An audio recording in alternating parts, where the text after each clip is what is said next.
By the end of today's episode, you'll know whether it's better to have an agent or a manager.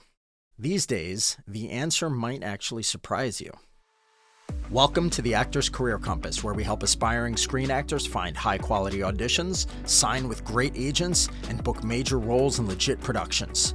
I'm your host, Martin Benson, and today we're going to be discussing how to know if an agent or manager is the next best step for you, along with some tips on how to sign with the right person.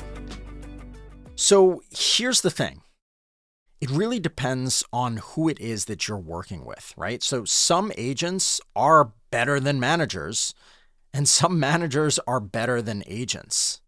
For most actors, they're usually looking for someone who can get them better audition opportunities and connect them to bigger productions. So I'm going to go through the rest of this episode sort of assuming that that is your goal, right? Because a manager in general, just as the difference, a manager will help you with a lot of career-related things, but won't help you with getting auditions. And an agent will help you more with getting auditions, but they won't help you with the career-related things. However, these days, those roles are a little bit different than they were traditionally, which is why it's important to discuss this right now. It's currently almost the end of 2024 going into 2025.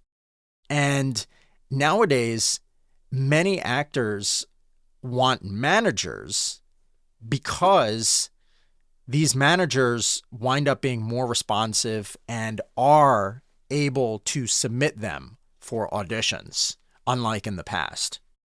So managers are nowadays, not all of them, but a lot of them are able to access the Breakdown Express website, Breakdown Services, which is where many of the bigger auditions are.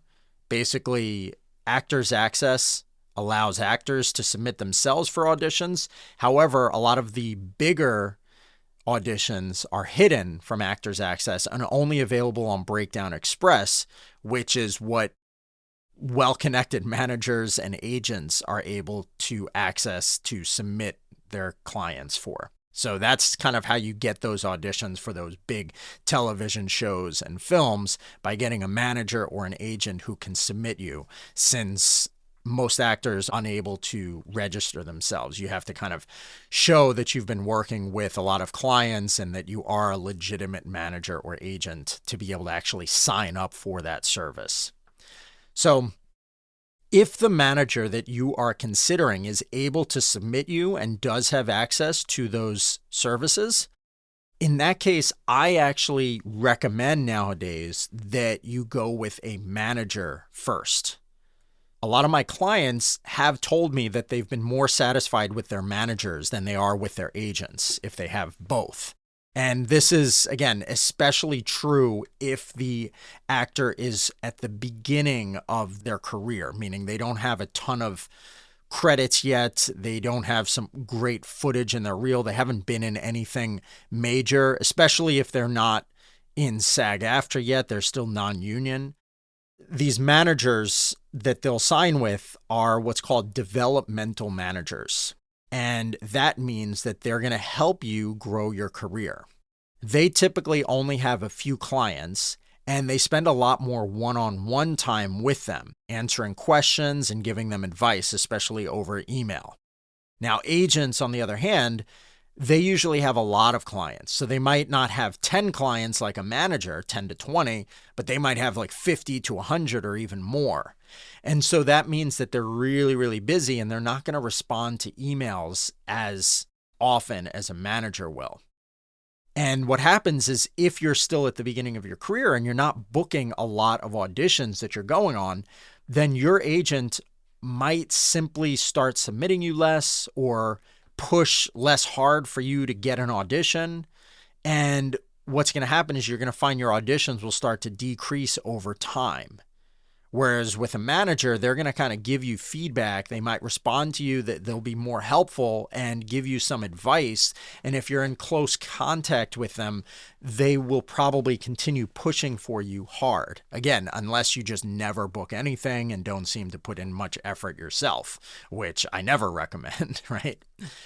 So This is why these days, again, as we head into 2025, I am now recommending that many actors start with a developmental manager who has the ability to submit you for auditions. And what you'll do is you'll work with them for about 12 to 18 months. And once you're booking regularly and you're getting a lot of auditions from them, at that point, consider looking for an agent who might be able to get you into even bigger auditions. Okay? So, thanks for listening today. Now, if you want to dive even deeper on the differences between agents and managers, I highly recommend checking out my podcast called Agent or Manager, Who Should You Get First? This is episode number 4, okay? So it's one of the first episodes that I did on this podcast about a year ago. So my recommendations were slightly different at the time, but I do go into depth on the differences, again, between agents and managers, and I kind of explain a little bit more so you'll have an even better understanding of them. You're going to learn a lot about that breakdown exactly of what these people do, what they're typically responsible for, and again, use that combined with what I talked about today to make a very informed choice of who you want to target first, agent or manager. Okay, again, it's episode number 4, Agent or Manager, Who Should You Get First on the Actor's Career Compass. Now, if you'd like to get some personalized advice, I'd love to hop on a quick Zoom call with you. I'll take a look at where you are, what you're struggling with, and we'll figure out the best next steps for you to take, and we can discuss whether one of my one-on-one coaching programs might be a good fit for you. So whenever you're ready, just visit martinbenson.com. That's Martin, M-A-R-T-I-N, Benson, B-E-N-T-S-E-N. So you can visit martinbenson.com and you can set it up. I would love to meet with you. Thanks so much, and I'll see you